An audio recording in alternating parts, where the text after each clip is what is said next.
예, 안녕하세요. 중국 공산당과 인민해방군, 글로벌리스트 흑막 세력, 악마의 나러티브 사제들, 이 세 집단에 대한 전 세계 가치지향 애국 민중의 투쟁을 매일매일 다루고 있는 세뇌 탈출입니다. 오늘은 쉽게 얘기해서 지금 미국이 엄청난 위기 속으로 깔아앉고 있는데요.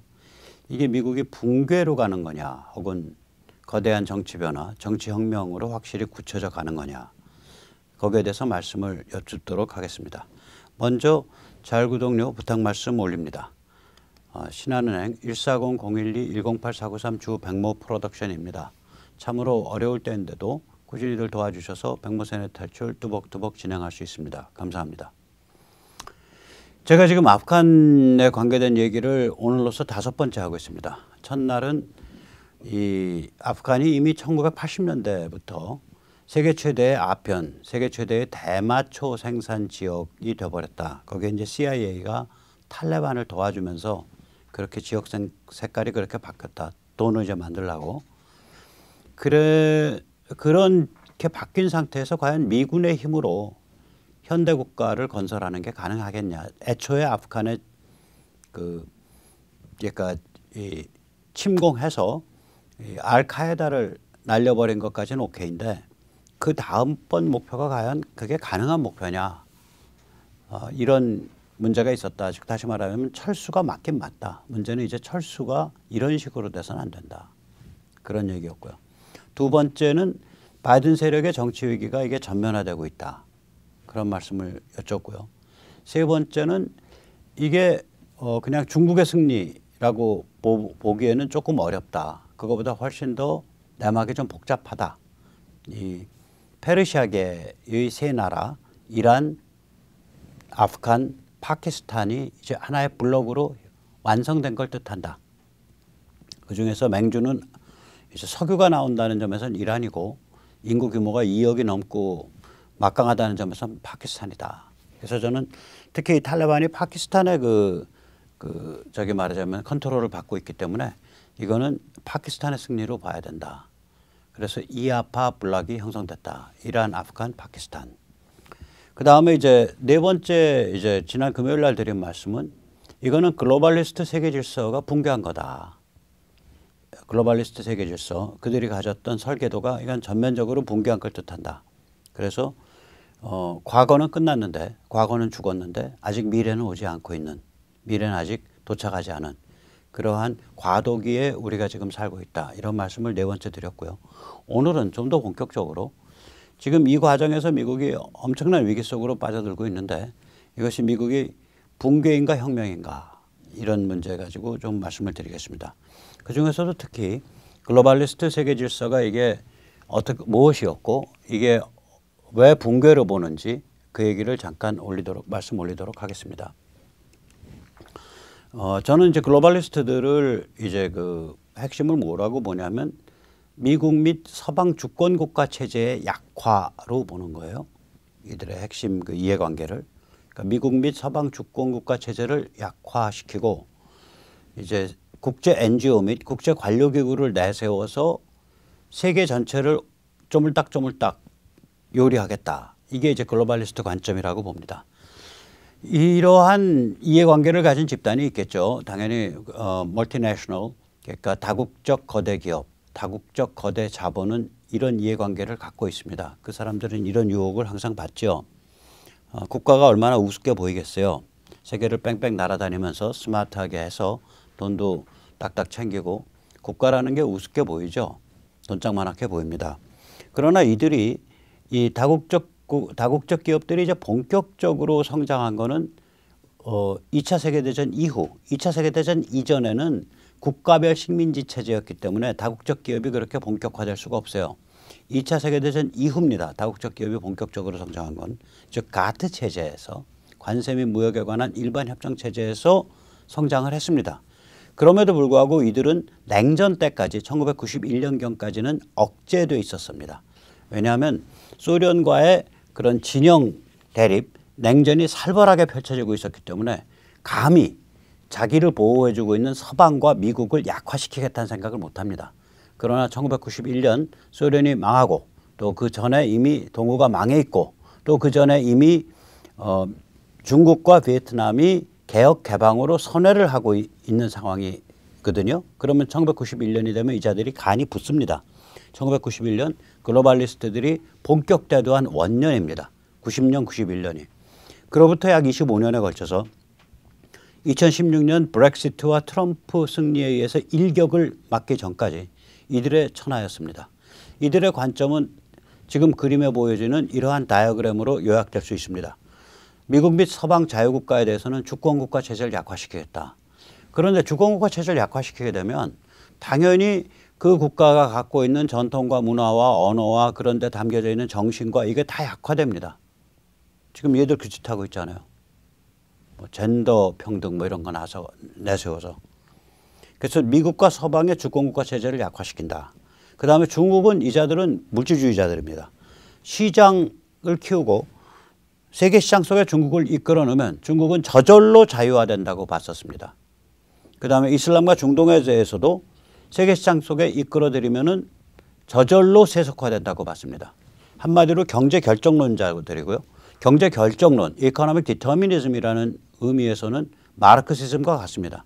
마르크시즘은 경제적 계급에 의해서 인간이 결정된다고, 이자들은 시장 속에 집어넣어 놓으면 저절로 자유와 인권과 이런 게 생겨난다라는 의미에서 경제 결정론입니다. 그리고 이자들은 스스로를 글로벌 주요 이해 당사자, 글로벌 스테이크홀더라고 자임했습니다. 아무도 백모도 여기 계신 어떤 시청자님도 이자들에게 뭐 예를 들어서 마이크로소프트의 빌 게이츠에게 당신은 글로벌 주요 이해 당사자입니다 하고 임명한 적이 없어요.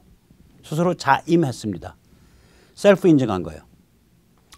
자, 그런데 이자들이 꿈꿨던 것이 바로 또는 추진해왔던 것들이 이 그림이 바로 글로벌리스트 세계 질서입니다. 이 글로벌리스트 세계 질서가 하나하나 다 깨졌어요. 최종적으로. 먼저 미국과 서방에서는 자기들 마음대로 요리가 안 됐어요. 2016년에 일격을 맞았죠. 영국의 브렉시트, 미국의 트럼프, 그리고 유럽 본토에서는 유로스캡티시즘. 그러니까 EU식으로 이렇게 마음대로 해서는 안 돼. 국가별 정체성을 가져가야 되고 국가별 국경을 가져가야 돼. 라는 게 EU 회의주의자 혹은 반 EU 확대주의자, 유로스캡티시즘입니다. 대표적으로는 헝가리, 체코, 슬로바키아, 그 다음에 폴란드, 이쪽으로 오면 북부 이탈리, 그 다음에 이제 프랑스로 가게 되면 이제 르팽이 이끄는 그 정당, 뭐 이런 것들이 이제 그 EU 유로스캡티시즘입니다. 그러니까 EU 확대 반대론자들. 이 노선에 의해서 미국과 영국과 유럽에서 정치 내전이 진행되고 있습니다. 일단 자기들 마음대로 안 된 거예요. 두 번째는 중국에 관해서인데, 중국이 저절로 민주화되기는커녕 국내는 디지털 전체주의로 사람을 노예로 만들고 국제에 대해서는 온갖 국제규범 다 어기면서 중화 패권주의로 몰아붙이고 있습니다. 원래 자기들 디자인대로 안 간 거예요. 이렇게 가면 저절로 민주화 될 텐데 하는데 전혀 다른 괴물이 등장해 버린 거예요. 마찬가지죠. 이슬람과 중동도 저절로 세속화된다고 봤는데 천만에요. 극단적 근본주의, 이슬람 전체주의가 기승을 부리고 그것을 이끄는 가장 이제 3대 세력이 딱 블락을 만든 거예요. 이란, 아프간, 파키스탄. 그리고 이것을 아랍 진영에서 무지막지하게 밀어붙이고 있는 데가 이제 팔레스타인의 하마스입니다. 하마스가 이런 세력으로부터 엄청난 지원을 받고 있죠. 이슬람 전체주의자들. 자, 그러면 글로벌리스트 세계 질서는 이렇게 산산이 붕괴된 겁니다. 여기까지를 제가 어저께 금요일 날 말씀을 이제 조성환 교수님 모시고 말씀을 잠깐 드렸던 걸로 기억을 합니다. 그런데 이제 중국이 아프간 사태에 대해서 아주 미국 염장을 질러요. 중국의 왕이가 영국 외무장관한테 전화를 해서 이렇게 뻔뻔한 소리를 합니다. 이 사람들 말 참 혓바닥 매끄럽습니다. 세계 여러 나라 지도자들은 아프간에 지나친 압력을 행사하는 대신에 탈레반이 신속하게 정치적 이양을 받을 수 있도록 도와줘야 합니다. 현재 아프간 상황은 불안정하고 불확실합니다. 국제사회가 탈레반을 격려하고 긍정적 방향으로 인도해야 합니다. 중국은 아프간에 대해 내정 간섭 없이 건설적 역할을 하고자 합니다. 국제사회는 탈레반에 대한 선입견을 버리십시오. 다른 나라의 내정에 개입해서는 안 됩니다. 아프간을 지정학적 게임장으로 만들어서는 안 됩니다. 뭐 이 정도면은 그 뻔뻔함의 극치죠. 이 말 다 거꾸로 생각하시면 돼요. 이제 아프간에 우리가 촉수 내려가지고 우리 위성 국가를 끌고 갈 테니까 딴 놈들 까불지 마. 그 정도 얘기입니다. 왕이가 영국 외무장관을 이런 전화를 걸어서 협박을 한 거예요. 한편 이제 탈레반의 그 수장 바라다는 이렇게 말했습니다. 이 자들 이제 말이요 아주 매끄러워졌어요. 중국이 아프간의 평화와 화해 프로세스에 좀 더 큰 역할을 하기를 원합니다. 재건과 경제 발전에 관해서도 마찬가지입니다. 한편 중국과 아프간은 저는 떨어져 있는 줄 알았더니 다시 오늘 확인해 보니까 약 57마일, 약 90km 구간에 걸쳐서 국경을 접하고 있습니다. 아주 짧은 구간. 자, 이런 겁니다. 염장을 지르고 있죠. 미국 상황이 보통 상황이 아닙니다. 이런 상황에서 바이든은 역사 타령을 하고 있습니다. 주말 백악관 기자회견에서 바이든이 이렇게 기염을 토했습니다. 역사는 나를 논리적이며 이성적이고 올바랐다고 판정할 것입니다. 문재인한테 많이 배운 것 같아요. 문재인이 굉장히 멋있는 말 가끔 쓰는데 엄청나게 배운 것 같아요. 문재인 씨는 가서 과외비 받으셔서 이렇게 수금해 오시기 바랍니다. 지금 한 15,000명 갇혀 있다 그러죠, 미국인들. 그리고 이제 완전히 바이든이 영이 안 서요. 바이든은 이런 말했어요. 주말에 토요일 날인가 기자회견할 때. 지금 미국 패스포트 가지고 카불 공항 가서 출국하는데 순조롭다고 합니다. 근데 바로 몇 시간 후에 국방부는 지금 아프간은 대재앙 상태입니다. 미국인들이 꼼짝도 못하고 발이 묶여 있습니다. 바로 반박해버렸어요, 국방장관이. 국방장관이 바이든 발표, 몇 시간 전에 바이든 발표를 바로 반박해버렸어요. 이미 바이든 체제가 막 무너지고 있는 거예요. 거기다가 이제 수십조 원에 이르는 어마어마한 미군 무기가 탈레반에 넘어간 상태입니다. 예를 들면은, 소총이 한 30-40만 장 넘어갔고, 소총 기관총 이런 게. 그건 별것도 아니죠. 어떻게 보면. 장갑차가 2,000대인가 넘어갔어요. 비행기도 수십 대 넘어갔고요. 그러니까 괴멸해서 도망가 버린 거예요. 갑자기 일이 바뀌니까. 이 바이든 지지율은 폭망 중입니다. 지난주 수목에 이미 45%로 하락을 했고요. 이때는 아직 아프간이 반영이 안 된 상태입니다. 왜냐하면은 요새는 이제 매일매일 조사를 안 하고 3-4일씩 묶어서 조사를 하니까 아직 반영이 안 된 상태입니다. 아마 지금은 거의 40%대 초반 갈 겁니다. 그리고 더 진행되면 30%대로 낮아질 겁니다. 끝난 겁니다. 국민의 51%가 바이든은 바지 대통령이라고 생각을 합니다. 추가로 10%가 잘 모르겠다. 바이든이 제대로 지금 대통령으로서 기능하고 있다라고 말하는 사람은 30% 조금 넘을 뿐입니다. 끝난 거예요. 끝난 겁니다. 이러니까 이제 화끈한 정치 풍자가 나왔습니다. 이 정치 풍자는 반드시 트럼프만 옹호한 데는 아니에요. 바빌론 비라고. 여기서 이제 정치 풍자, 바빌론 비는 이제 기사 스타일로 해서 기사를 쓰거든요. 글을 쓰거든요. 기사인 것처럼. 이 바빌론 비의 이른바 보도, 사실은 보도가 아닙니다. 이거 사실 아닙니다.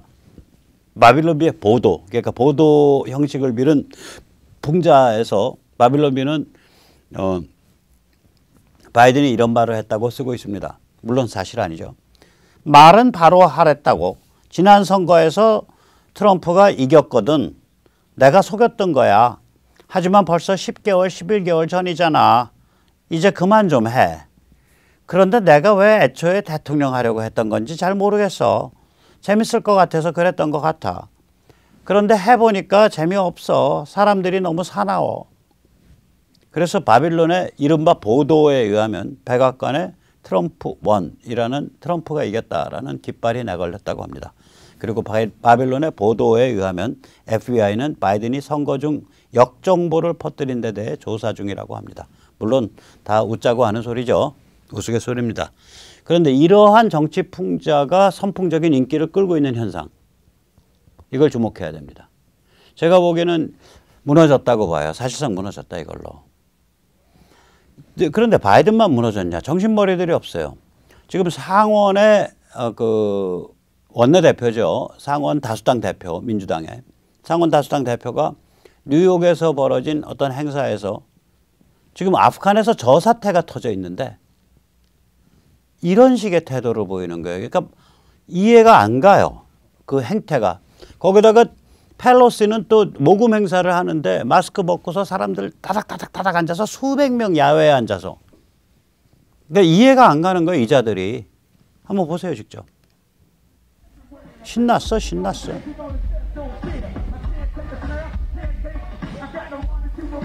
척 슈머가 저기 저 늙은 아저씨죠? 지금 왼쪽. 약간 머리 벗겨져 있고 지금 오른쪽으로 갔죠?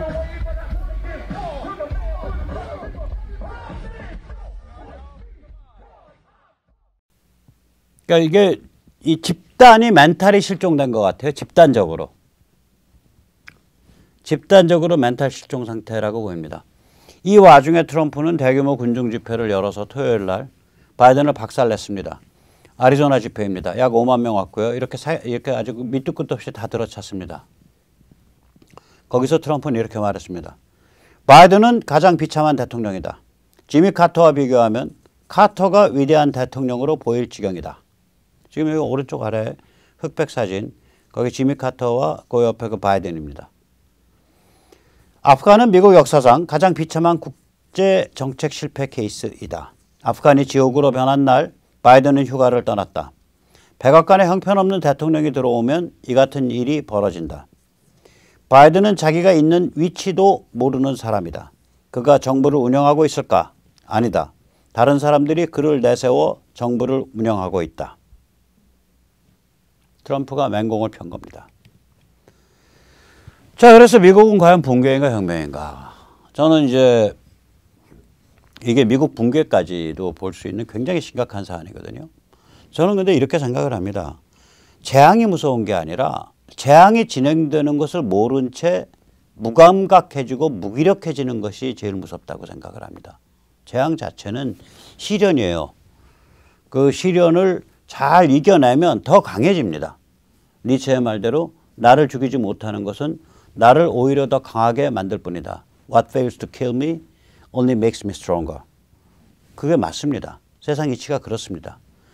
이 재앙이 오는지도 모르고 갇혀가지고 천천히 죽어가는 것. 재앙이 와 있는지도 모르고.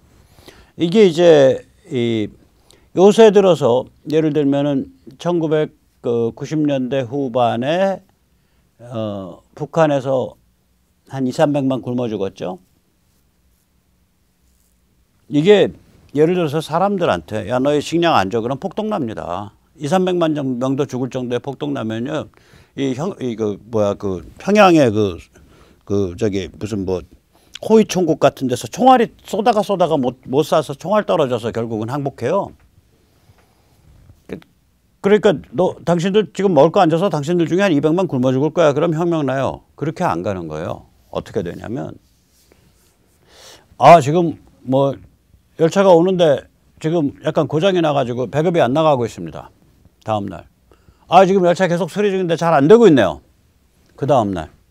지금 열차 지금 거의 다 온다는데 먼저 먼저 배달 안 됐대 먼저 배달하고 우린 하루 있다 온답니다. 조금만 더 기다리십시오. 사람이요. 한 3일 정도 굶고 나면 그 다음에 저항할 의지도 없어요. 그 다음에 앉아서 죽는 거예요. 그게 기아입니다. 아사. 그 다음에는 앉아서 죽는 거예요. 그냥. 이게 이런 거거든요.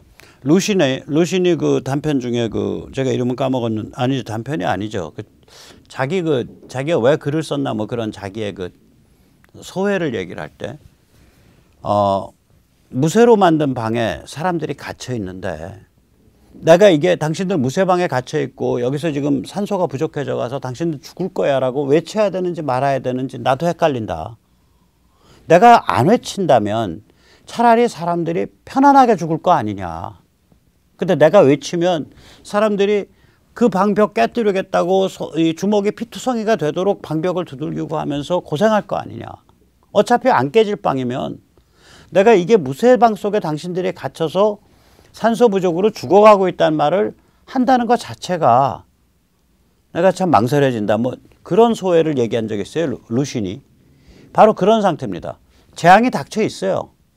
재앙이 진행되고 있어요.